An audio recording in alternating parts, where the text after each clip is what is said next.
A woman's brain is divided into two. On the left, there is nothing right. On the right, there is nothing left. Today, I'm going to recap a 2015 action sci-fi film called Fantastic Four. In 2007, Reed, a prodigious youngster, informs his peers on career day that he aims to be the premier individual to achieve teleportation. His extraordinary intellect aids him in constructing a teleportation device in his home workshop. However, his teacher reprimands him for lacking realism, leading Reed to retreat and scribble formulas. Ben, presenting next, finds Reed's work intriguing. That evening, while evading his bullying brother, Ben stumbles upon his family's salvage yard, hearing an unusual sound. Reed is there, seeking a power converter for his machine. Reed proposes a deal, the component for a demonstration. With Ben's aid, they finalize the device. Testing it with a toy car, they're astonished when it vanishes, replaced by stones. Fast forward 7 years, at a science exhibition, Reed and Ben showcase an enhanced teleporter. Using a borrowed toy plane, Reed demonstrates its teleport and return function, with the plane returning coated in sand. The process causes a power spike, breaking a basketball hoop's glass. The educators dismiss their work as mere illusion, but Dr. Storm and his adopted child Sue, from the Baxter Foundation, a state-funded research body, are intrigued. Storm's group has been teleporting objects to alternate dimensions, albeit without returning them. Reed's progress surpasses theirs. Surprised, Reed learns from Sue that the sand from the plane isn't terrestrial. Storm subsequently grants Reed a Baxter Foundation scholarship. The subsequent day, as Reed relocates, Ben gifts him a multifunctional knife, signifying Reed's rightful place. Reed tours the institution, marveling at its facilities. He encounters Sue and attempts conversation, but flounders. Concurrently, Storm debates an interdimensional expedition with the committee, suggesting potential benefits for Earth. However, the government's Dr. Allen is skeptical, especially about collaborator Victor Von Doom recalling past treacheries.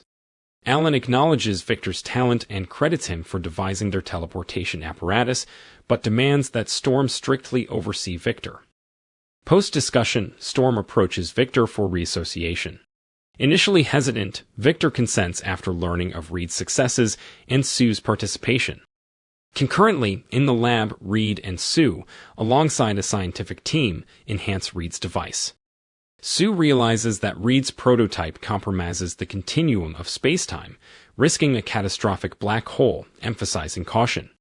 Soon, Storm and Victor join the group.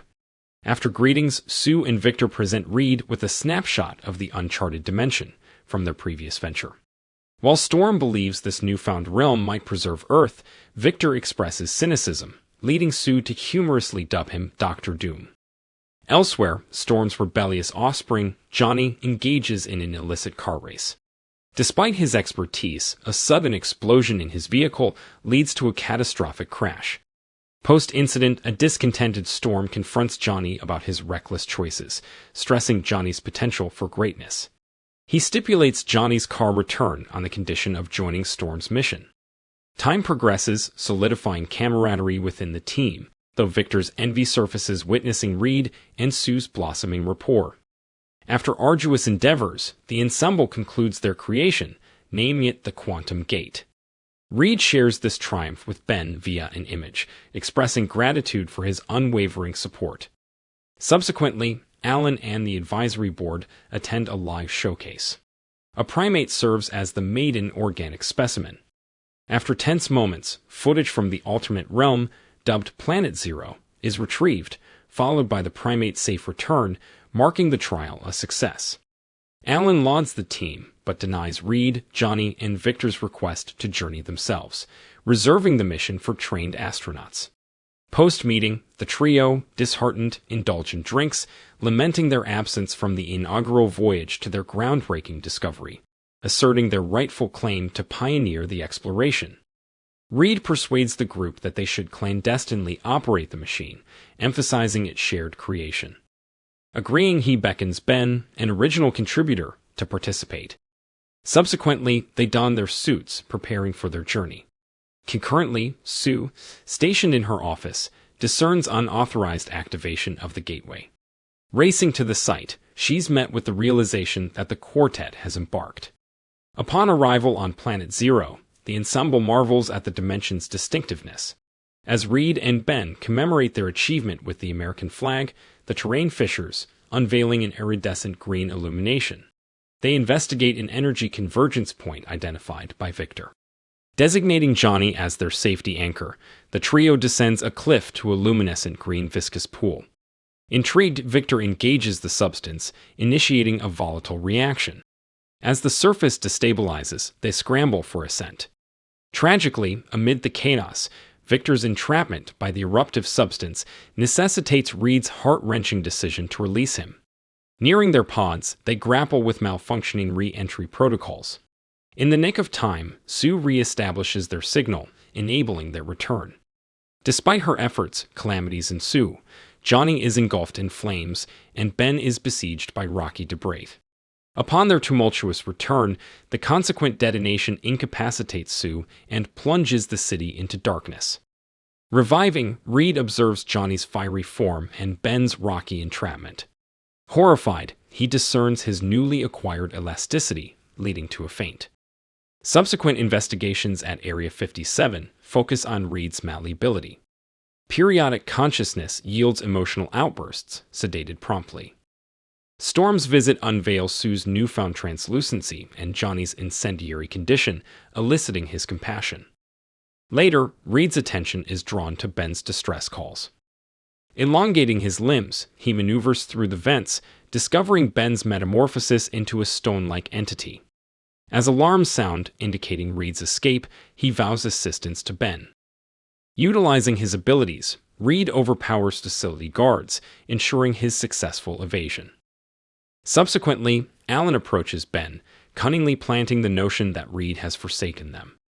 Alan posits that Area 57 and the government possess the means to rectify their conditions, but this aid necessitates the teenagers' cooperation in their endeavors. Fast forward a year, the trio, Ben, Johnny, and Sue, have harnessed their powers to perfection, proving invaluable to government operations. In particular, Ben's prowess is harnessed in combat zones to obliterate enemy machinery. With newfound flight abilities, Johnny soars, while Sue expands her skills to render objects invisible and materialize protective barriers. Alan liaises with Pentagon officials, advocating for a renewed quantum gate project to bestow military personnel with similar capabilities. Within Area 57's confines, a disagreement ensues between siblings. Johnny aspires to employ his gifts in meaningful missions akin to Ben, while Sue, adamant about not being commodified, urges patience and adherence to promises of a remedy. Soon after, Alan, accompanied by Pentagon representatives, introduces them to the quantum gate. Military backing is secured with the stipulation of increased deployment of Ben and Johnny. Storm, uncomfortable with his offspring being militarized, confers with Sue on the imperative of locating Reed, believing him instrumental in activating the gate and sourcing a cure. Diligently, Sue scores online activities to discern Reed's patterns, noting his scrap metal procurements and consistent surveillance of Ben. The strategy is to anticipate Reed's subsequent maneuver. Concurrently, Reed, adeptly employing his shape-shifting abilities for anonymity, amasses components for a novel gate. Yet during one such online session, Sue successfully pinpoints his location. Acting on this intelligence, an Area 57 assault team is dispatched for Reed's capture, inadvertently setting off his security protocols. A chase ensues through the woods, where Reed, having honed his skills, confronts and outmaneuvers the soldiers. As a last resort, Ben is deployed, culminating in a poignant confrontation. Reed attempts reconciliation, articulating his unwavering commitment to finding a remedy. However, a pained Ben physically silences him. En route back, Reed's remorse is palpable. He vows to seek a cure, though Ben expresses skepticism, sensing Alan's ulterior motives. Upon their return, Sue engages Reed, urging his involvement in rectifying the gate. She highlights the potential impact of his work.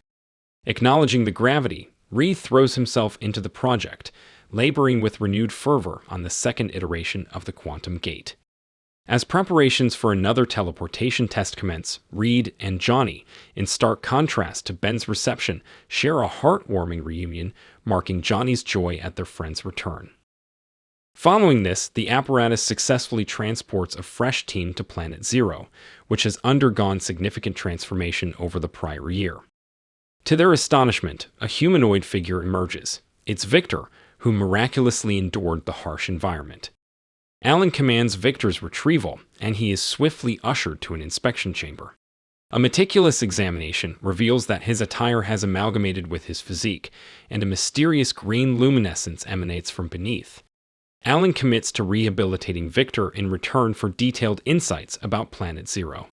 Victor elaborates on the planet's sustenance and the immense capabilities it bestowed upon him, before suddenly employing his newfound telepathic prowess to annihilate the room's occupants. Subsequently, Victor embarks on a murderous rampage throughout the facility. When sirens blare, Ben's initial suspicion gravitates towards Reed, considering his previous escape. In a frantic state, Johnny inadvertently strikes an obscured Sue. United, the siblings embark on a search for their father. Concurrently, Victor is intent on re-entering Planet Zero, with Storm resisting his efforts. The siblings' arrival is marred by the horrifying sight of Storm's demise at Victor's hands. Reed and Ben converge, attempting to reason with Victor. However, Victor dismissively propels them telepathically before accessing the machine, venturing back to Planet Zero. He then instigates an overload in the quantum gate, instating a vortex set to siphon everything from Earth to this alternate realm. Infuriated, Johnny hurtles towards the portal, with Sue conjuring a protective barrier around herself, Reed, and Ben to pursue him. Observing the vortex's mechanics, Reed theorizes that Earth's matter is undergoing an energy transformation. The solution hinges on neutralizing its catalyst, Victor. As Johnny and Ben mount individual offensives, Victor effortlessly repels them. He smothers Johnny, quenching his flames, and immobilizes Ben with weighty obstructions. Parallelly, Sue erects a colossal shield, thwarting Earth's debris from the quantum gate's grasp. Detecting her efforts, Victor dispatches particulates to pinpoint her location. Overwhelmed, Sue's barrier succumbs, and she plummets. Reed's plea to Victor is met with disdain, as Victor insists on being addressed as Doom, subsequently drenching Reed with the green substance, rendering him limply elastic. Recovering from her fall, Sue retaliates directly against Victor, only to be immobilized by his might. Observing the perilous predicament of his allies, Reed harnesses his resilience, reclaims mastery over his form, and confronts Victor, culminating in the antagonist's descent from a precipice. Within moments, Victor resurfaces. However, Ben anticipates his rise, holding a massive stone ready to hurl as a diversion. Subsequently, Sue encases Victor in a force field, and Johnny amplifies its internal heat with his fire. In response, Victor harnesses his abilities to shatter Sue's force field. As Reed confronts Victor directly, it becomes evident that this too is a mere diversion. Emerging from Sue's cloak of invisibility, Ben delivers a powerful blow, launching Victor into the machine. Conclusively, Johnny targets the structural pillars, converting Victor into sheer energy. With the confrontation resolved and victory secured, the quartet hastens towards the machine, escaping to Earth moments before the portal seals. Sometime after the incident, the Pentagon expresses gratitude for their world-saving heroics, offering them roles as government operatives. The friends decline, subtly cautioning the officials against any future intrusions. As a gesture of appreciation, they're presented with a spacious laboratory. Amid discussions about christening their collective, a quip from Ben inspires Reed to declare them the Fantastic Four. If you enjoyed this video, don't be shy to hit the like button, and if you disliked it, hit the dislike button twice, just to be sure. It would be best if you watched the whole movie. Thank you very much for watching. Please subscribe for more videos like this.